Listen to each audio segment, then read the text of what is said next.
when you're in prison, you're on an island, man.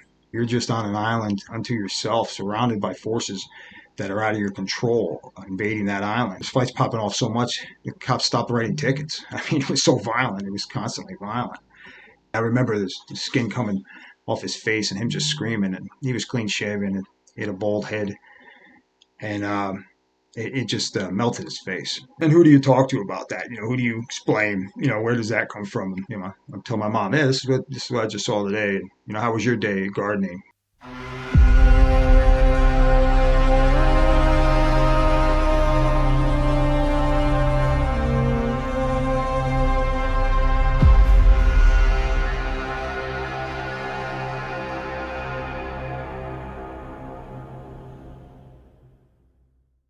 Greetings and salutations. I'm Victor Sordi, and welcome to my channel, 28 to Persevere. Thanks for watching.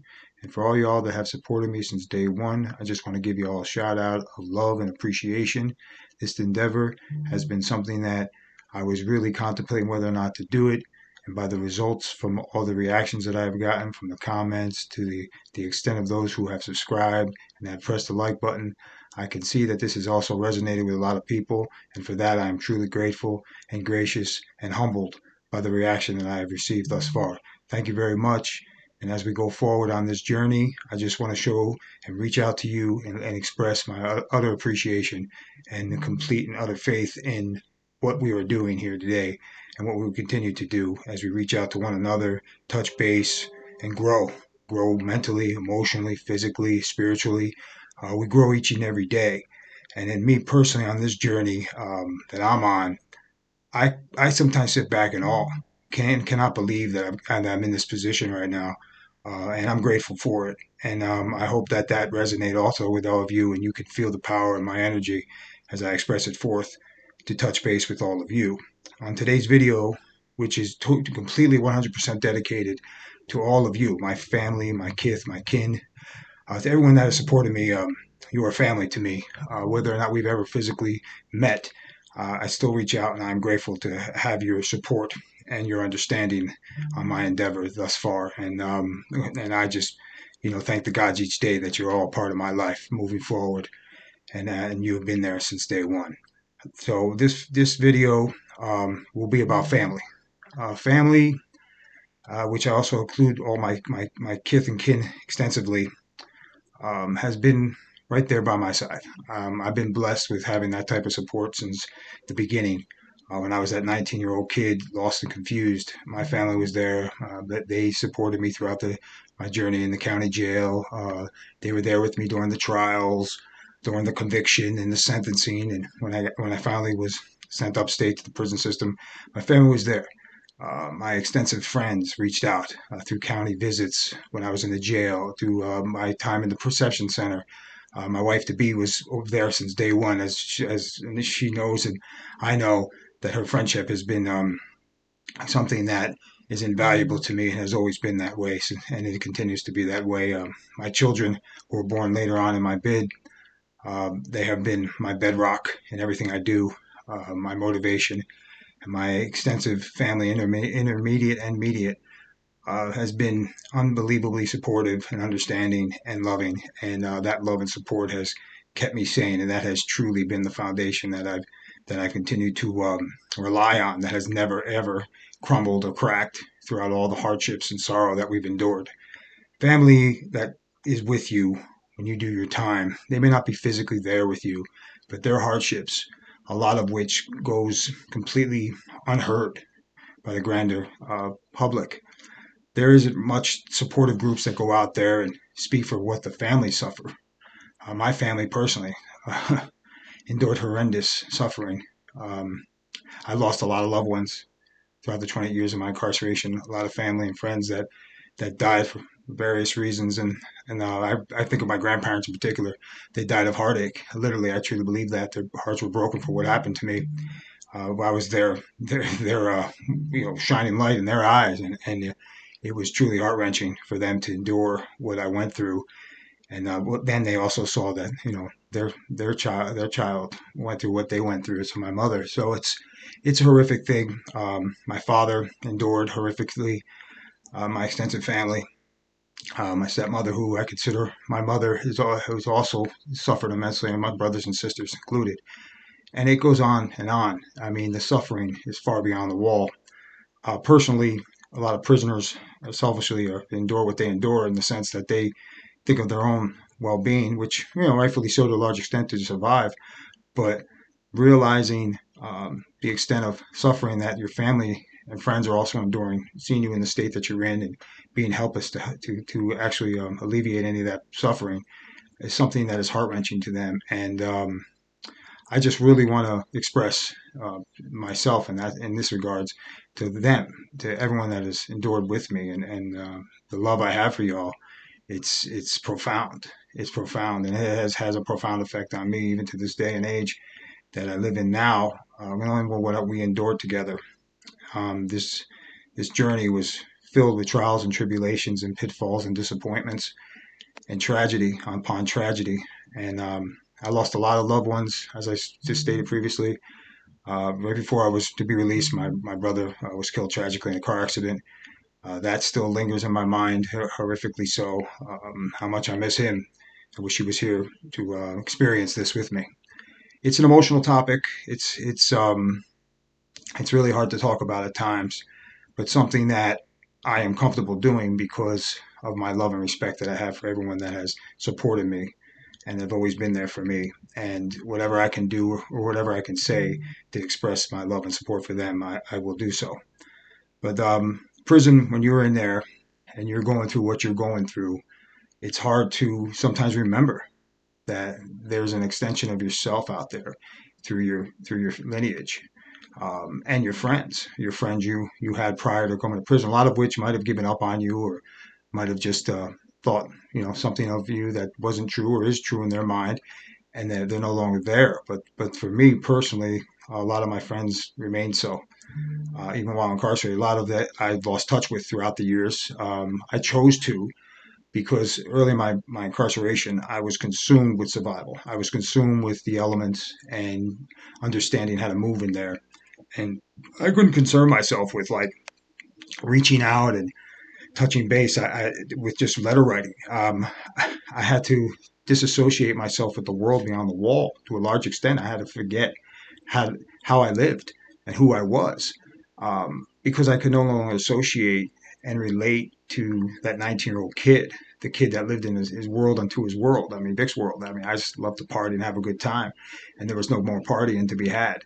Those days were long over and done and buried in my mind. So I really, really, really took the time to just completely cut off everybody. And I regret that. That's one of my regrets early in my incarceration.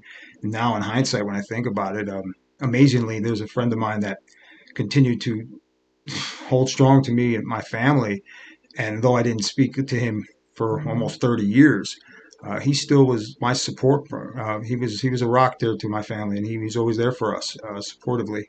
And then after my release from prison, he reached out, and him and I have now touched base. And amazingly, I felt bad, amazingly that he continued to just say, Vic, hey, listen, man, you went through what you went through. We got it.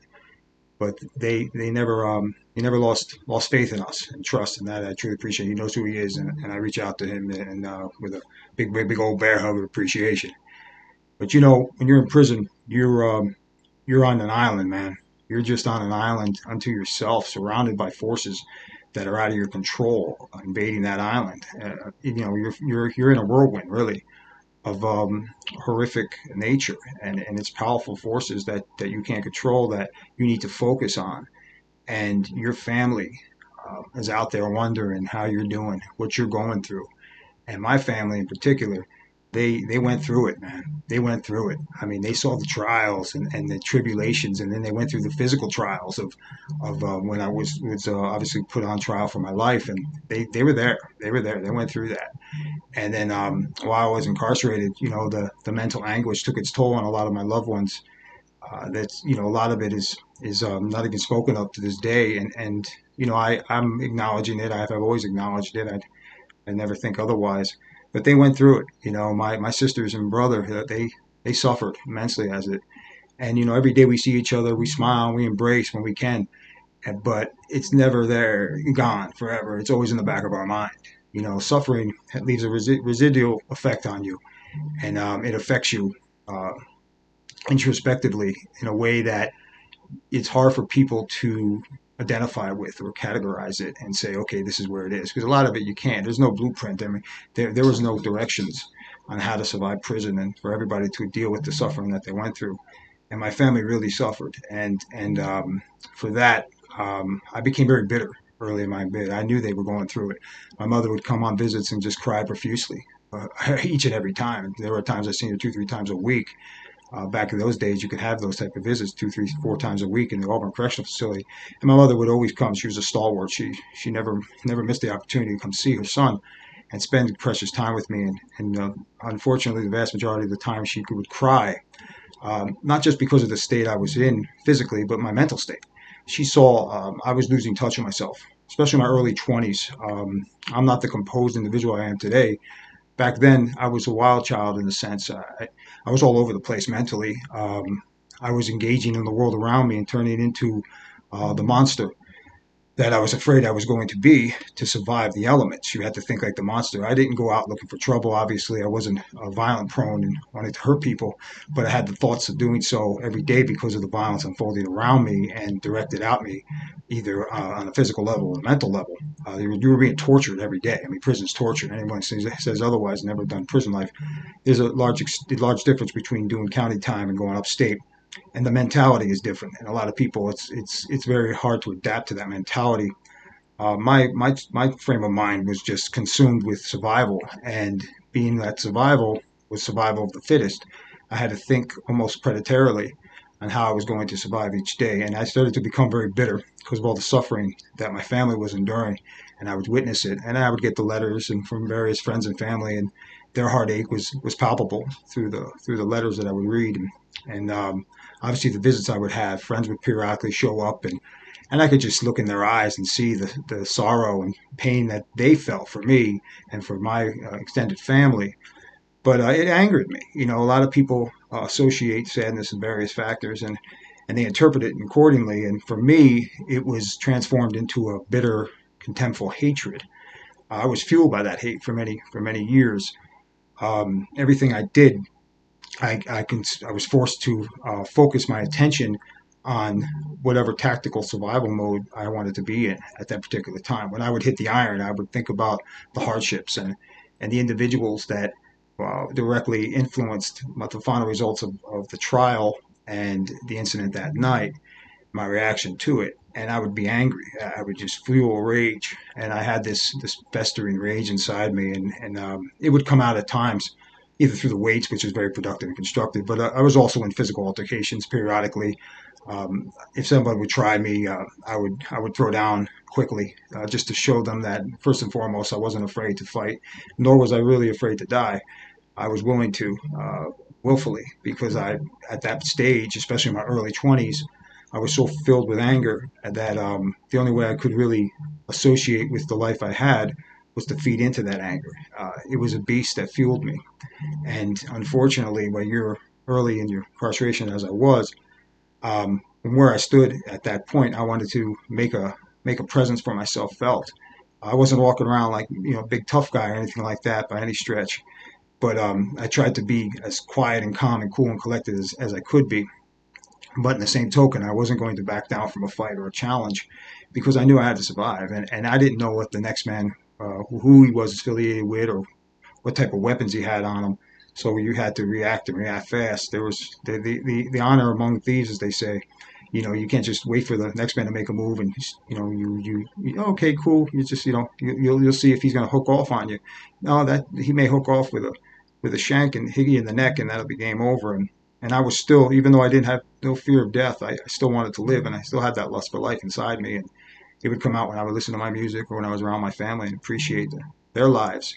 And I knew something that would happen tragically to me and there, if my life was taken, or if I contemplated taking my own life, yeah, it would affect them adversely and horrifically. And I just would not do that. I could not do that. I truly believe in the concept of honor and the value of principles. And even then, in my early 20s, I would still read. I was an avid reader, vivaciously. I would focus my mind and consume everything I could. and I spent a lot of time in my cell reading, the vast majority of it. But I also worked out like a madman, and as I said earlier, there were times I was in altercations. If somebody tried to, punk me down over the phone, get off the phone or whatever. I was in a big fight once over a phone because a guy tried to challenge me to get off the phone because he wanted to use it. And it wasn't his phone per se. Like I said earlier, the phones were regulated by certain individuals and gangs and whatnot. And the phone I was on was regulated by a particular affiliation that I was cool with. And so they had no problem me hitting the jack, as they would say. And so I was on it, and a guy came up to me and talking shit behind me. They started calling me white boy, and I wasn't having that. So I turned around. I ain't a white boy, I'm a white man, and I'm associating with the strength of the principles I lived in and lived on and would abide by. I wasn't going to allow him to try to take anything from me. And he tried to reach for the phone, and I gave him a little shove away, and so he swung and I swung, and we tussled for a little while. It was a fisticuffs. Thankfully, he didn't have a weapon, nor did I. And it was broken up pretty quick. And back then, after it was broken up, I mean, we both, they got separated and whatever, and went back to our cells and whatever. I didn't even get a disciplinary infraction. Early '90s, there's fights popping off so much, the cops stopped writing tickets. I mean, it was so violent. It was constantly violent. And I just remember like that your family, they would wonder why I didn't call that particular day when I said I was going to, and how to explain it. So a lot of things I couldn't talk about. And even now, it's hard for me to talk about a lot of things that I saw and went through, but I'm going to do so as the videos progress moving forward. My family went through it too, and they were trying to understand, like, where my mindset was, how was I dealing with it. And as I was in my early 20s, I knew that um, eventually, this rage I had inside me was going to get the best of me. It was going to kill me. I went to prison. I didn't have that rage. I had a lot of fun, and I was free thinking, a free thinker, and it was slowly dying. It was slowly dying. It was slowly being taken from me by the extent of the noise around me that was constantly infiltrating my brain, the constant bickering and bitterness and jailhouse politics and violence that I was seeing all around me.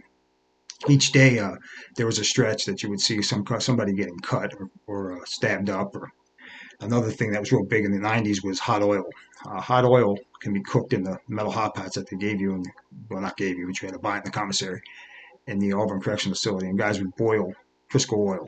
And when the individual would walk by their cell or whatever, or they would come out of their cell, the gates would crack and they would come out with the metal hot pot and toss in the face. I saw this happen once to a neighbor of mine. Him and I were just talking previously, and I didn't know he had a previous beef with an individual for whatever reason that they had that beef. But I was talking with him, and then we were getting ready for the yard. So I was talking through the gate and had the mirror out, and I had my hand out, and I was talking to him, and I said, "All right, man, I'll see you when we come out." I just carry on our conversation. So I went back to grab my gear, and the gates cracked, and I walked out of the cell, and he walked out also. And the guy I saw beelining it down the company from another cell, and he had the hot pot, the metal hot pots, big red metal hot pots in his hand. And I'm looking, and this was early in my incarceration. I didn't know what the hell he was doing. And then he tossed. He just quickly threw it on him, and it hit him on his face. And I don't know if anyone's ever seen scalding oil onto a human skin, what it can do to the face, but I did up close and personal. And it was right next to me, the guy. And at this point, he was in front of me, but it hit his face, and I remember the skin coming off his face, and him just screaming. And he was clean shaven, and he had a bald head, and it just melted his face. It melted his face, and I just remember seeing the steam. It was the steam that always kind of stuck on me. It was just how his face was smoking, and the screaming. And then the guy that hit him, then he got hit because somebody was behind him, who I guess was really close to my neighbor, and hit him. And the guy who hit him had a shank and had some sort of I think it was plexiglass, and he hit him in the back a bunch of times. Stuck him a bunch of times, and it was a pretty intense melee. But the guy that got that the face when he got hit with the oil, your instinct is to touch your face. You grab your face. And this guy did that, and by doing so, he tore down his flesh. So I remember seeing the skin coming off his face, and it was pretty gruesome, to say the least. And I took a step back at that point. I was maybe 21, 22, I don't remember my exact age, but I was very early in my incarceration. Wasn't down that long at that point, maybe 3, 4 years, and yeah, I was getting the gist of where it was at, obviously. And at this point, when I saw that, I never did see that man again. Obviously they came down the company and broke up the fight, and then just basically had everyone lock back into their cells, and the yard at that point was canceled for that particular day. And any opportunity something like that pops off to that extreme, they do cancel the yard and won't let you go out for that day, or whatever. So everybody's just locked in their cells. Investigations ongoing, et cetera, et cetera. But that is something that things like that I would see. And who do you talk to about that? Who do you explain? Where does that come from? Who do you sit back and be like, hey, yeah, listen, I'll tell my mom, yeah, this is what I just saw today. How was your day gardening? It's the insanity of it. And every day it was like that. I never really shifted or changed from one extreme to the next. I had my first experience. I remember this was insane. I remember I had to be like maybe 23, maybe 24. But at this point, I was pretty jacked, and I was hitting the iron like a madman, and pretty wild. And I remember I went to the shower house, and we were showering up there, me and 2 or 3 other guys I knew from the pit, were working out with me. And as we're showering up, I remember the old timer that was with me, and he had like almost 30 years in. Old white dude that he was on the pit, he was in the pit with us on the court, and a decent dude. I remember him well. And he says to me, Vic, don't look to the left. So instinctively, what do? You look to the left. So I did, and there was a guy, some booty bandits, basically raping him. I wasn't 100% certain if that's what it was, but it was pretty disgusting to see. And I remember all the steam and everything, just hearing the noises, and it was just fucking insanity and disgusting. And I remember I just like, and the guy was like, just wash up, man. Just mind yours. The guy next to me was saying that. The guy who gave me the heads up not to turn and look. I was just so really disgusted by what I just witnessed. I turned around, literally walked out of the shower. I had still soap suds all over me and everything. I didn't even give a damn. I couldn't stand to listen to that anymore. And what was going on? It wasn't directly next to me, but it was close by enough to see through the steam what was happening, and I was hearing it. So I just quickly grabbed my gear and dried up best I could and put my clothes back on and get the hell out of there. And so did the guy that was next to me. I made sure he was there leaving with me because I wasn't going to leave him there because I didn't know what was happening, what would transpire otherwise. So we got the hell out of there. But things like that. How do you reiterate that, elaborate on something like that to someone that doesn't live in this world? It's worse than anything I can see depicted on film. I'm not a big fan of prison movies, as you would imagine. I don't watch them. The ones I do, something that must really resonate with me in a profound manner, on an emotional level, or something that physically I can completely relate to that might even inspire me to a large extent to understand what I went through and survived on a personal level. But it's something that it's really hard to elaborate on in detail in this regards, and for someone to acknowledge it and understand what I'm saying, you have to live it. You walk in my shoes and you understand where I've been. But in the same token, I try to elaborate on it to let people know, and the family members and friends that supported me all those years, that their hardship was felt.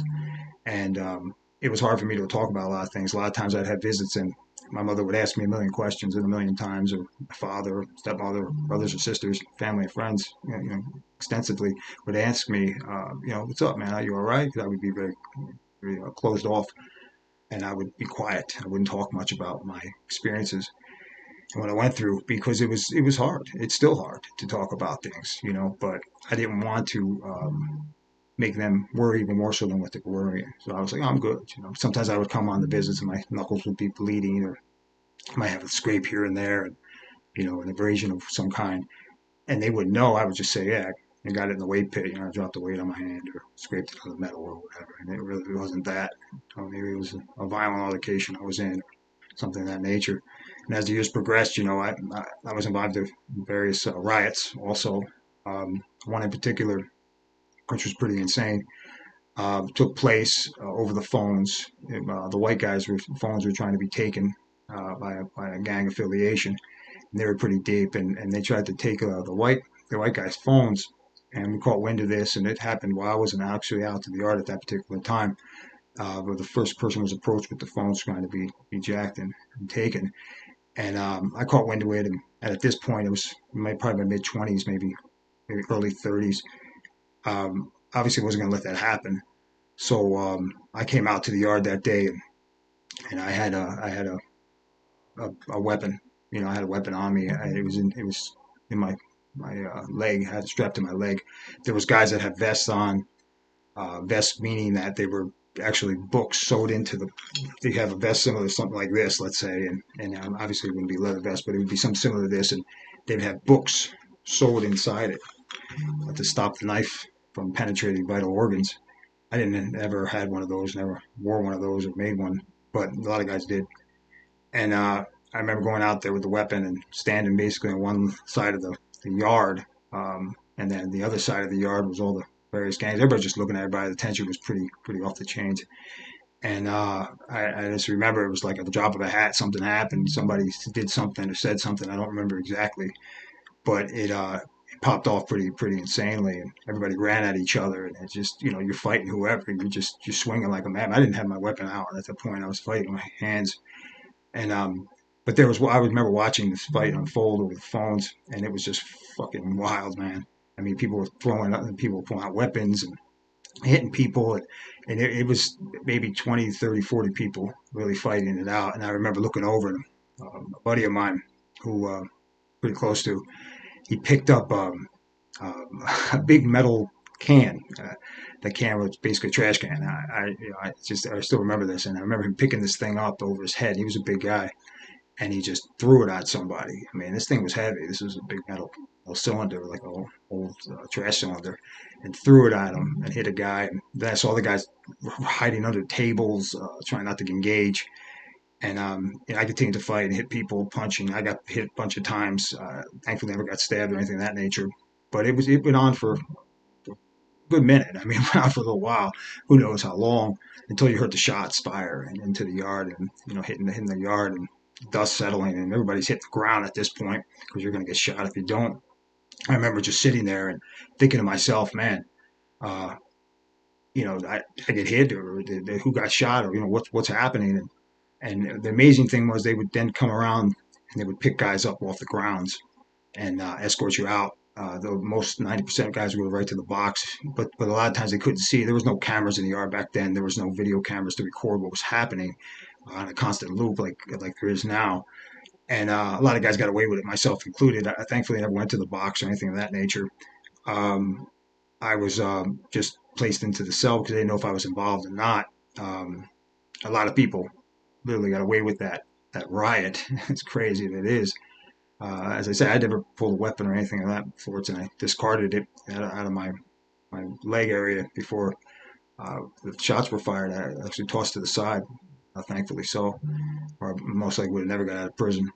But I can honestly say that there's no doubt about that. But I was throwing down my hands and my feet, just kicking and punching, trying to survive. This was like I said, I was probably mid 30s or mid 20s, early 30s perhaps. I'm not sure exactly how old I was at this point. But it was over the phones, and we ended up actually keeping the phones. We fought for them, and that's the respect that was given. I mean, everybody was locked down for 2 weeks. They were trying to decipher who started what it was about, and to a lot of the credit of the men involved, nobody really divulged. But I'm sure the police knew what they knew from who they knew it. But myself, along with many other guys, thankfully didn't go to the box over that incident, but we went through it. And I remember I had visits that week. We were locked down, and my family was asking me, what's up, and I can't even really explain it to my wife, and obviously would never mention it to my children because how do you explain something like that?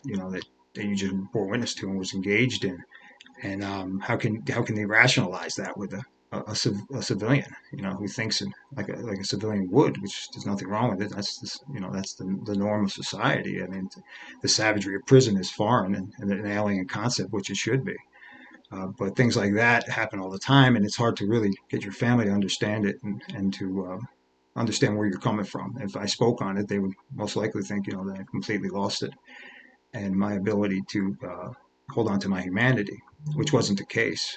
I knew this, although I was on the cusp of losing it, but I also knew that my family would know what they would know, and unfortunately, you can't talk about it very comfortably that you would think you could, and you might be the noble thing to do. But I was trying to protect my family, trying to help them deal with their own heartache, and trying to reassure them that I would be okay, though I never really was assured of that myself. But we went through it there. We went through it. We went through it together. My family suffered uh, immeasurably, and they still, go through it. I mean, I see my folks, and they'll periodically we'll shed some tears together. And even now, just I've been going home almost 3 years because we can recollect and obviously reflect now and remember what we went through and the heartaches and the dealings that my wife went through and the financial straits that we suffered and still dealing with to a large extent and trying to raise children. She's an incredible woman in every sense of the word. She is the power behind this all, my source of energy and love that kept me sane in more ways than one. And it's incredible, incredible the virtues of family that you rely on. When I was in the cell after that riot in particular, and I thought about my family, I thought about how precarious my life is, and now, in a game of inches, my life could be taken in a blink of an eye, and I would never see them again. And how do you explain that to them? They won't know, how I moved to prison. But it's a horror show that I lived each and every day, and they lived alongside me in their own way, and they suffered immeasurably. And it's hard for them. It's hard for them to go through what they went through, even to now, to talk about it. So just continue to be conscientious of the fact that your family is enduring alongside you, that collectively you're then there together. Maybe they may not be there physically with you, but they're there every step of the way, and they're enduring, attempting to persevere in their own way. They're doing their best to reach out to you and help you, and it's sometimes hard to keep that in mind, but it's the truth, and you have to keep that at the forefront of your mind because the love and appreciation I have for my family to this day has been the motivating factor for me moving forward in every aspect of my life. But family is quintessential to everything you do and everything you are. And during your darkest days, they are the a beacon of light that beckon you forward. So keep that in mind. To all my loved ones, much love and appreciation. And until next time, go with the gods, persevere.